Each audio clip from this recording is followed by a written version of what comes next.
نحمدہ ونصلی ونسلم علی رسولہ الکریم اما بعد۔ عید الاضحیٰ کے قریب آتے ہی لوگوں میں یہ بحث عام ہو جاتی ہے کہ آیا بھینس کی قربانی درست اور جائز ہے یا پھر ناجائز اور حرام ہے۔ آئیے قرآن و سنت کی روشنی میں اور ائمہ محدثین اور فقہاء بالخصوص ائمہ لغت کی اقوال کی تصریحات کی روشنی میں یہ دیکھتے ہیں کہ کیا بھینس کی قربانی کرنا درست اور جائز ہے، اور یہ بھینس کس قسم سے ہے، کس قسم کا یہ جانور ہے۔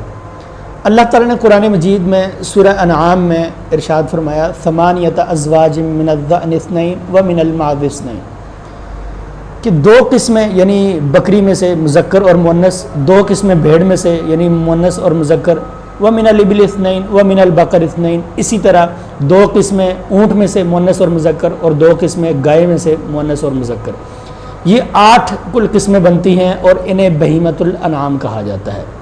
اصل میں یہ 4 جانور ہیں، ان کے مؤنث اور مذکر بنا کر 8 بنتے ہیں،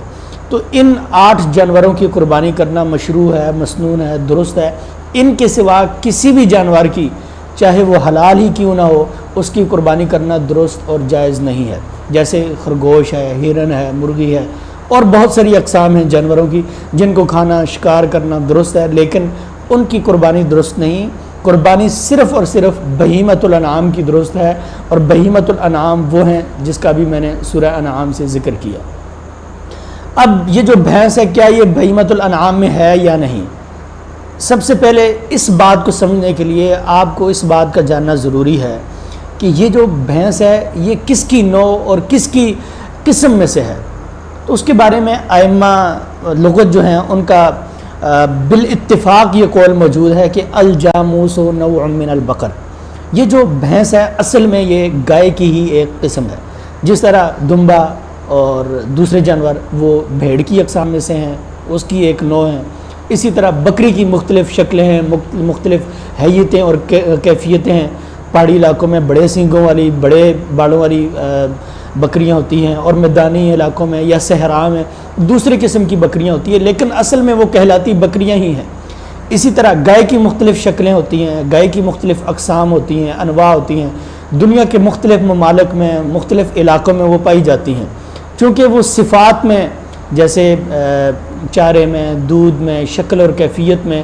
وہ ایک ہی قسم ہوتی ہیں، بالکل اسی طرح جو بھینس ہے وہ بھی گائے کی ہی ایک نوع اور شکل شمار ہوگی۔ اس بات میں کوئی شک نہیں کہ نبی اکرم صلی اللہ علیہ وسلم نے بھینس کی قربانی نہیں کی۔ اس کی وجہ یہ تھی کہ نبی صلی اللہ علیہ وسلم کے زمانہ میں آپ کے علاقے میں یہ بھینس نہیں پائی جاتی، اب بھی عرب میں یہ نہیں پائی جاتی یا بہت کم پائی جاتی ہے، تو اس وجہ سے اس زمانے میں اس کے نہ ہونے کی وجہ سے اس کی قربانی نہیں کی گئی، ورنہ یہ گائے کی ہی ایک قسم ہے۔ اگر کوئی بھینس کی قربانی کرتا ہے تو بالکل درست اور جائز ہے۔ رہا مسئلہ افضل اور غیر افضل کا، تو افضل یہ ہے، ہم بھی یہ کہتے ہیں اور ساری دنیا یہ کہتی ہے